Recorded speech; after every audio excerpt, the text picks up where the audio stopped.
Miro la hora y no puedo alargarme, pero en este mismo escenario, en una mesa similar a esta, no hace muchas semanas, a finales de mayo, en el Círculo de Economía, hicimos en este mismo salón la reunión anual, que llamamos reunión de Sitges.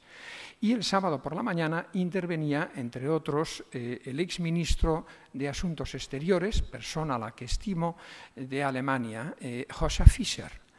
Y en un momento tuve un cruce un poco de diálogo con él y él acabó diciéndome lo siguiente, a la sala, diciendo lo siguiente. Dice, mire usted, los alemanes no queremos liderar, porque yo le hacía una objeción acerca del bajo liderazgo alemán o su baja voluntad de liderazgo.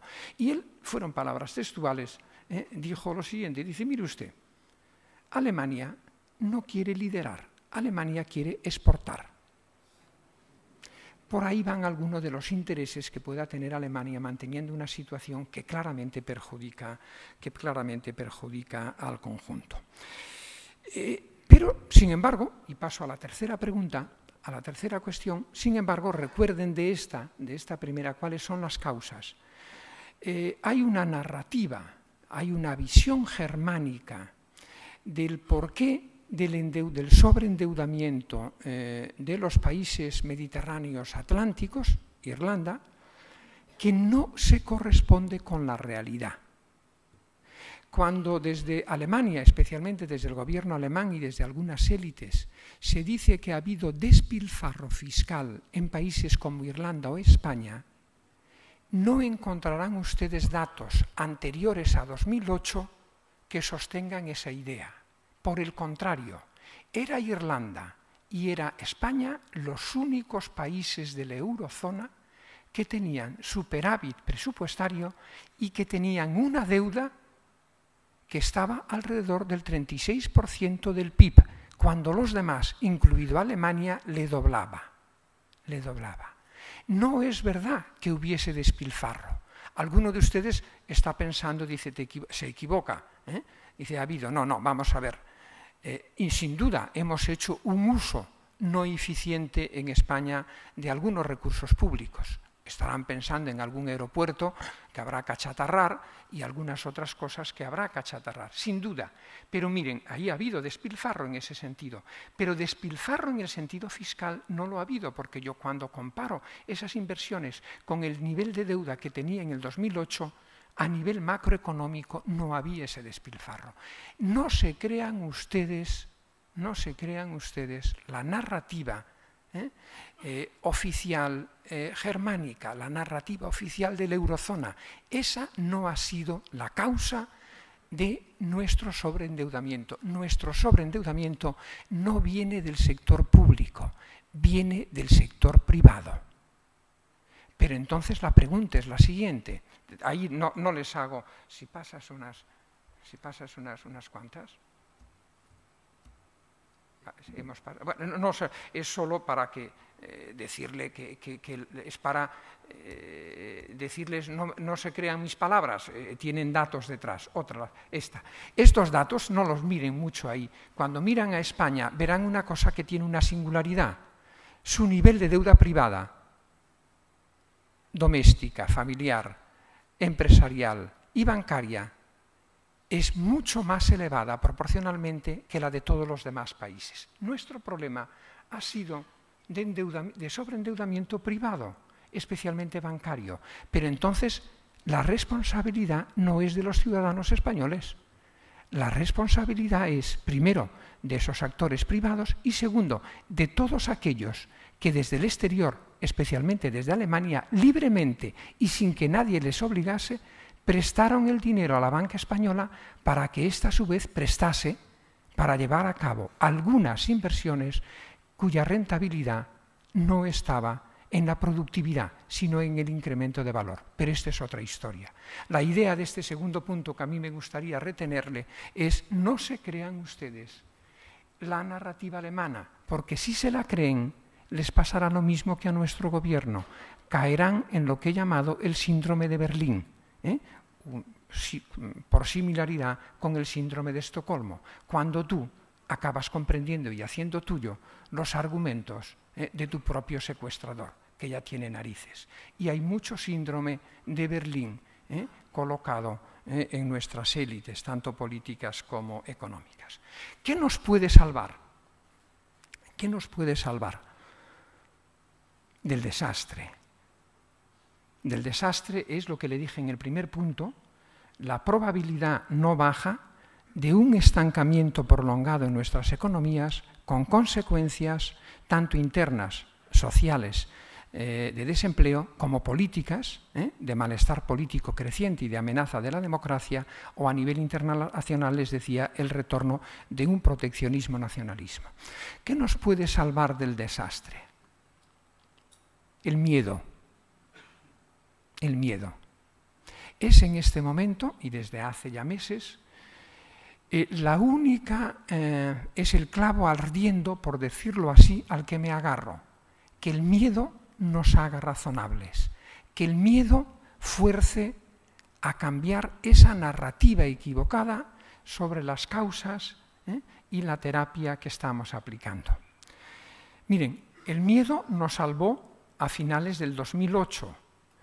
El anterior gobernador del Banco de España, buen amigo, me dijo un día, creo que hoy lo puedo decir, en la medida en que él no está ya representando esas funciones, el gobernador me dijo un día, pasado aquellos momentos, que hubo un momento de finales del 2008 que él, honestamente, como gobernador de un banco central, creía que todo se venía abajo. Me dijo así estas palabras. Hubo un momento, y ustedes lo recordarán, cuando mucha gente comenzó a querer a sacar dinero de los bancos, ¿no? Y a preguntar continuamente en el 2008 si había que escapar. Hubo mucho y probablemente alguno de ustedes lo pensó en aquel momento.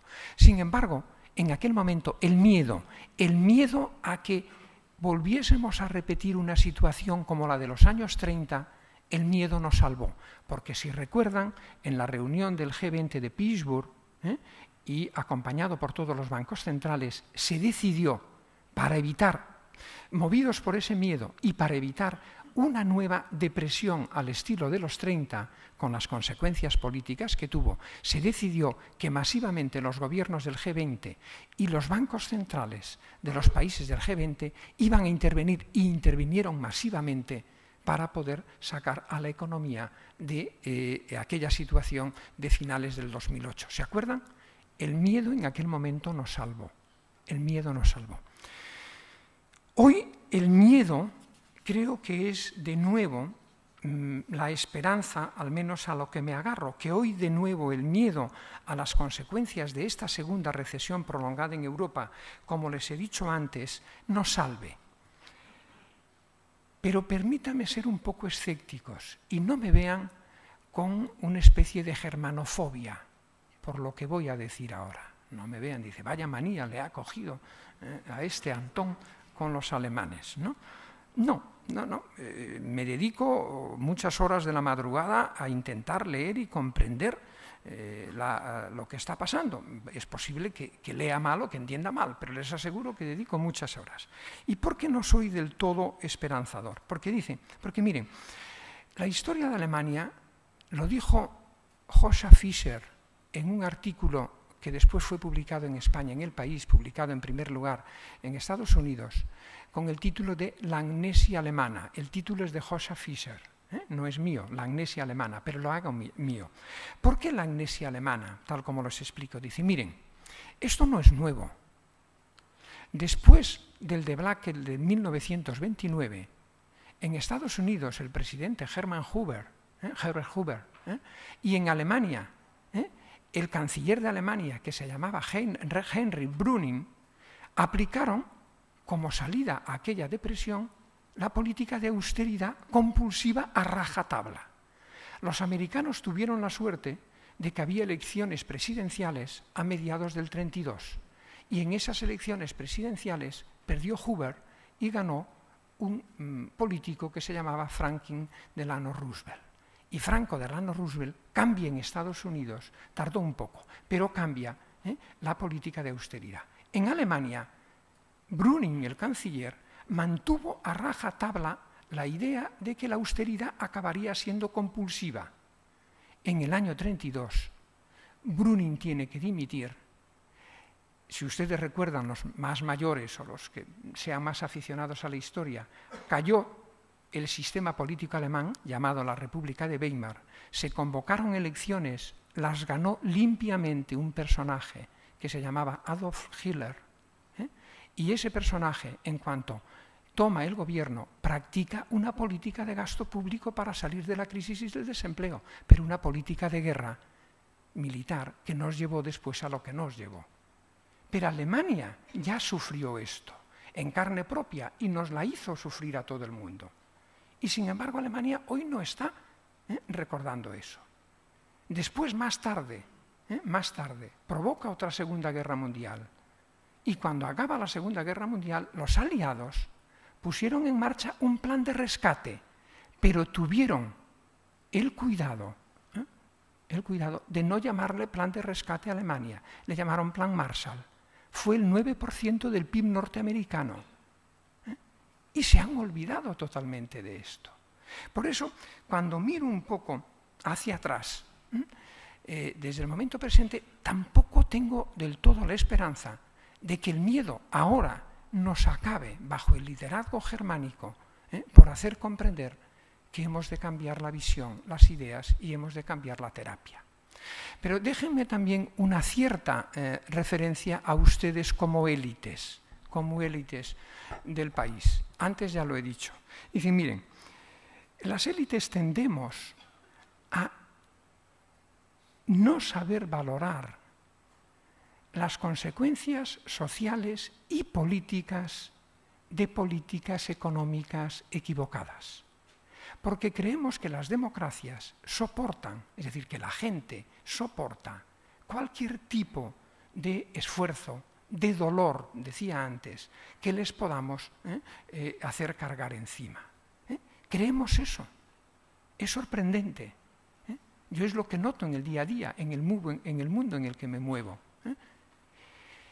Si para intentar un poco ver que esto es peligroso, yo hoy les diría que vale la pena leer alguna literatura anterior a la Primera Guerra Mundial o a la Segunda, pero especialmente a la Primera. Hay un libro magnífico de Stefan Zweig, un escritor austríaco ilustrado, perteneciente a esa élite ilustrada europea de principios del siglo XIX, que tiene un libro magnífico para ver cómo aún el mejor representante de las élites ilustradas europeas no supieron ver ni el día siguiente de la declaración de guerra lo que se venía encima. Es un libro que se llama El mundo que se fue, Memorias de un europeo. Vale la pena leerlo hoy, por si eso nos contribuye a hacernos un poco más conscientes de riesgos que tenemos hoy, pero que sin embargo creemos que nunca ocurrirán, Pero, insisto, hoy por hoy creo que solo el miedo nos puede salvar. Por último, problemas acuciantes y propuestas para avanzar en medio de la tormenta. Miren, yo como problemas identifico, les querría dejar solo y aquí 3, es decir, no querría hacer un listado como un mal auditor que hiciese un listado tremendo de 100 problemas que usted tiene que resolver. Si voy al médico y el médico me dice, tiene usted 20 problemas, dice, doctor, déjelos, no me lo enuncie, me voy y ya veré a ver qué pasa. Yo al médico le hago caso cuando me dice, mire, el estado general más o menos no es bueno, pero básicamente tiene 2 problemas. Dice, vale, pues ya me cojo energías y me pongo a enfrentarlos. Yo creo que tenemos 3 grandes problemas. El primero, el de la narrativa, el de las ideas equivocadas. El segundo, el de la deuda. Pero les dije antes, ese no lo podremos resolver nosotros solos, por lo que ahora diré. Y el tercero, el de la competitividad, la importancia que para nosotros tiene la competitividad para los españoles en este momento. Pero aquí les voy a dar algunas noticias positivas, algunas buenas noticias. Propuestas. La primera, lo que les dije antes, lo que les acabo de decir. Cambiar las ideas. Si no hay un cambio en la narrativa, en las ideas sobre las causas y las terapias que hay que aplicar en Europa, mi escenario es complicado. No es el encefalograma plano en modo alguno, pero es un escenario complicado. Hay que cambiarlo, Algo ha comenzado a cambiar este fin de semana, el anterior. algo ha comenzado a cambiar. Si quieren, en el debate les digo un poco, pero no sustancialmente. Lo que ha hecho Alemania es ceder un poquito en la idea de una posible unión bancaria que se comenzaría a estudiar a finales de este año, pero para nada en la unión fiscal y mucho menos la unión política. Eso difícilmente lo veremos, a mi juicio. Pero, bueno, ese pequeño avance en la idea de unión bancaria rompe un poquito el discurso, porque admite dos cosas que hasta ahora no se quería admitir. Que el problema de la deuda es un problema de deuda privada, especialmente de deuda bancaria, y que hay que separar el riesgo de deuda bancaria privada del riesgo de deuda soberana. De lo contrario, iríamos hacia una terapia, un rescate tipo Grecia, y eso, se lo aseguro, al 99,7% será la caída del euro. Si hay la aplicación de un rescate modelo Grecia, Irlanda, Portugal, el euro quiebra necesariamente. No sé cuándo, ni cómo, porque sería como ir cuesta abajo, en bicicleta y sin frenos. El castañazo te lo vas a dar, pero no sé si es en la segunda, en la tercera o en la cuarta curva, pero te lo darás. Algo ha comenzado a cambiar, pero la concesión de Alemania no está a la altura de la magnitud de los problemas que tenemos, pero al menos quedémonos con esa esperanza. Segunda propuesta, la de la deuda, ya casi lo he enunciado. Dice, miren, es inaceptable, a mi juicio es inaceptable la solución que a lo largo de estos 2 últimos años se estaba dando, la visión que se estaba dando de la deuda, creyendo que el problema era de deuda pública y que la solución era que la deuda pública absorbiese todo el coste del rescate de la deuda privada. Esto es inadmisible por muchos motivos, tanto de naturaleza moral como de naturaleza económica. Lo que había que hacer, y lo defendí desde los primeros momentos con riesgo en un momento donde la opinión pública en general española iba por otro lado, la de los expertos, que había que hacer a la sueca, lo que hizo Suecia muy bien en el año 91, cuando después de una crisis crediticia, de una burbuja crediticia e inmobiliaria, quiebra y la banca sueca quiebra y hubo que rescatarla, nacionalizarla totalmente, pero se hizo de la siguiente manera. Antes de meter dinero público, lo primero se puso el valor del capital de los accionistas a cero, y eran las grandes familias suecas, a cero. Pérdida porque si el accionista no supo ver, no supo controlar, no supo vigilar en su momento lo que estaban haciendo, la alta dirección, alguna responsabilidad. Valor a cero del capital, es el primero que asume las pérdidas. Segundo, Suecia metió una pérdida, una quita, llamada técnicamente a los bonistas de la banca sueca espectacular, claro. Dice, pero ustedes no han prestado libremente, sin que nadie les obligase a ello. Pues si a la vista de lo que ha ocurrido ustedes no valoraron bien el riesgo, ustedes tendrán que asumir una parte de la culpa. Y es una quita. Y a partir de ahí, la sociedad discutimos cuánto asumimos por parte de la sociedad a través de los impuestos o del recorte del gasto público. Esto es como hay que hacer esas cosas. Pero esto hasta ahora en España ni en Europa se planteaba. Se ha comenzado a plantear y yo creo que esto es un buen avance. Por último, acabo. La competitividad. ¿Por qué la competitividad para nosotros en los próximos años, en la próxima década, no es retórica, no es simple retórica? Dicen, porque miren, una economía, miro la hora, moderador, una economía, cualquier economía, no la nuestra, pero la nuestra, cualquiera, la deben ver siempre como la suma de 3 grandes motores.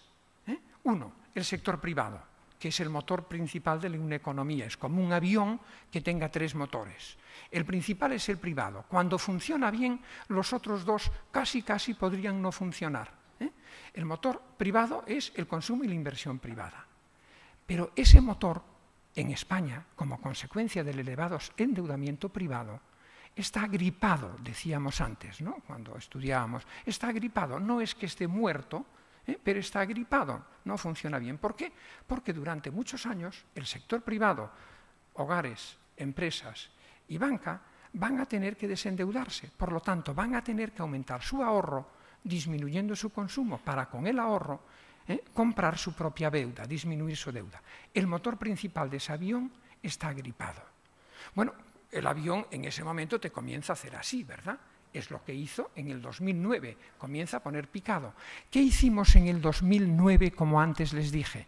Pusimos en marcha el segundo motor, el segundo segmento de la economía. ¿Cuál es? El sector público.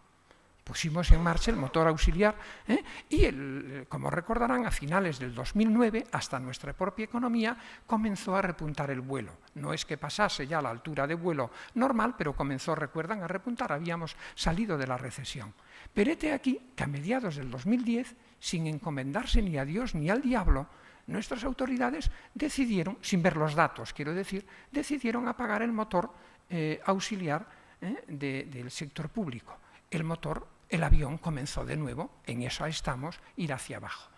¿Qué nos ha sostenido en vuelo durante este año y medio a España? ¿Qué nos ha sostenido en vuelo? El tercer motor de la economía, el sector exterior. El sector exterior, porque aun cuando el sector privado esté gripado y necesite ahorro, y el sector público le hayamos obligado también a ahorrar, si el sector exterior tiene superávit y es capaz de generar ahorro para los otros dos motores, la economía más o menos puede sostenerse. Por lo tanto, nuestro futuro en los próximos años, como lo fue en este año y medio, está en el sector exterior. Está en el sector exterior. ¿Cuáles son las noticias? Pues la verdad es que hay cosas que van muy bien, sorprendentemente bien. Yo he hablado del milagro y la paradoja de las exportaciones. ¿Milagro por qué? Usted no sé si saben, pero ya cojan los datos desde 1990, desde el 2001 que entró el euro o desde el 2008 de la crisis, España es la economía de todos los países de la OCDE, incluyendo a los europeos, es la economía que mejor comportamiento exportador de bienes y servicios ha tenido, de forma regular, de forma estable. Miren, ha crecido España, no el volumen, la velocidad de crecimiento de las exportaciones en España han crecido al 11,7. El país que le sigue en crecimiento en estos años es Alemania, 5,4, la mitad. El conjunto de la eurozona, el 2,2. Y un país como el Reino Unido, que ha podido devaluar la libra un 33%, está creciendo sus exportaciones al 1%. Oiga, esto es una noticia espectacular. Es casi un milagro. Si no hubiese por detrás de ese milagro un sector empresarial que es mucho más competitivo de lo que creemos. Es mucho más competitivo. Porque fíjense, eso era el milagro. La paradoja es la siguiente. Ustedes me podrían decir, pero los economistas no nos estáis diciendo continuamente que la competitividad medida a través de los precios ha descendido en España del orden, según como la midas en los últimos años, de un 15-20%. Sí, si comparo precios españoles con precios alemanes, hemos perdido alrededor de un 17% de competitividad. Pero ¿cómo perdiendo competitividad en precios estamos ganando mercado en las exportaciones? ¿Cómo? Aquí hay una paradoja y hay que explicarla, pero esta es una buena noticia. Y miren, cuando uno intenta explicarla, está en los datos, encuentra lo siguiente, que la explicación de nuestro buen comportamiento exportador en los últimos 15 años, incluidos los de la crisis, son las empresas de tamaño mediano-grande. De tamaño mediano-grande. Y aquí viene una de mis propuestas. Me pasas ahora al último, Más.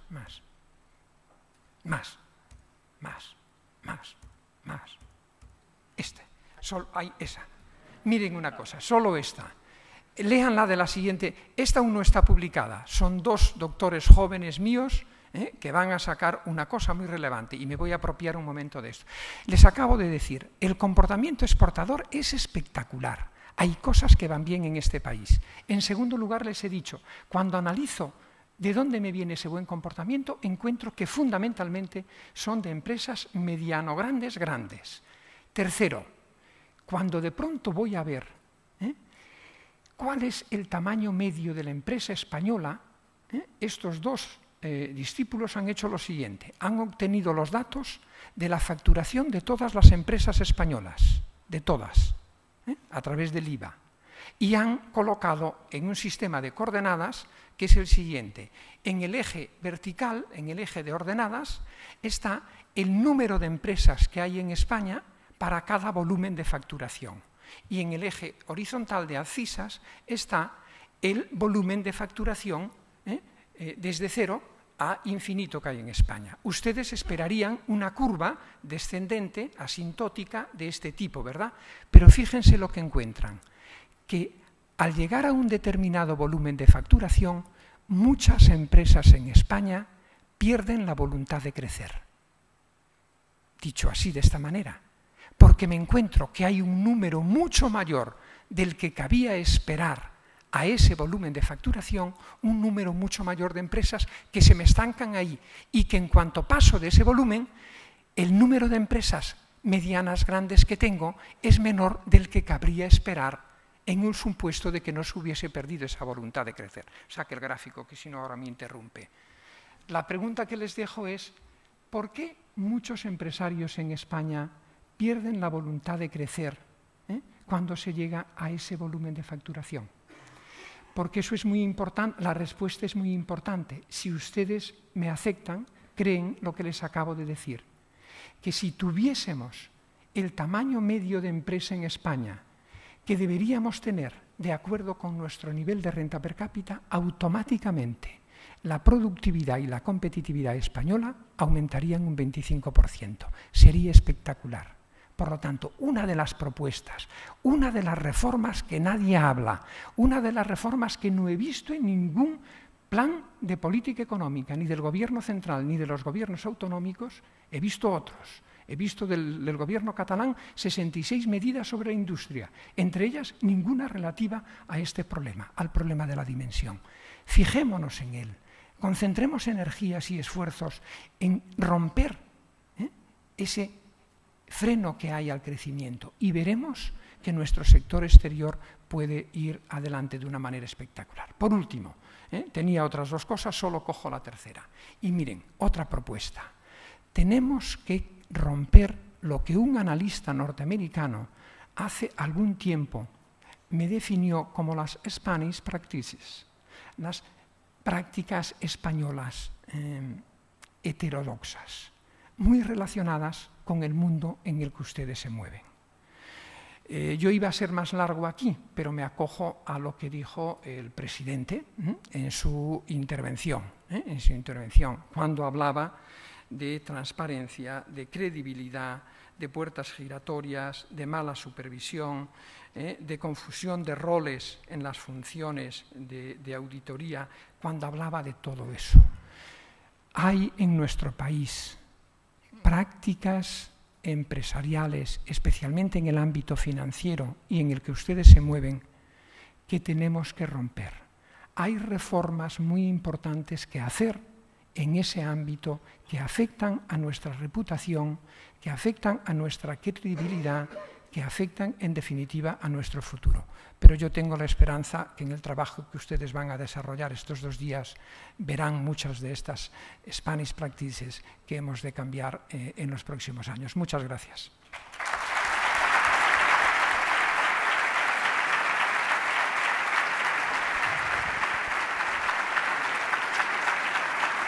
Muchas gracias.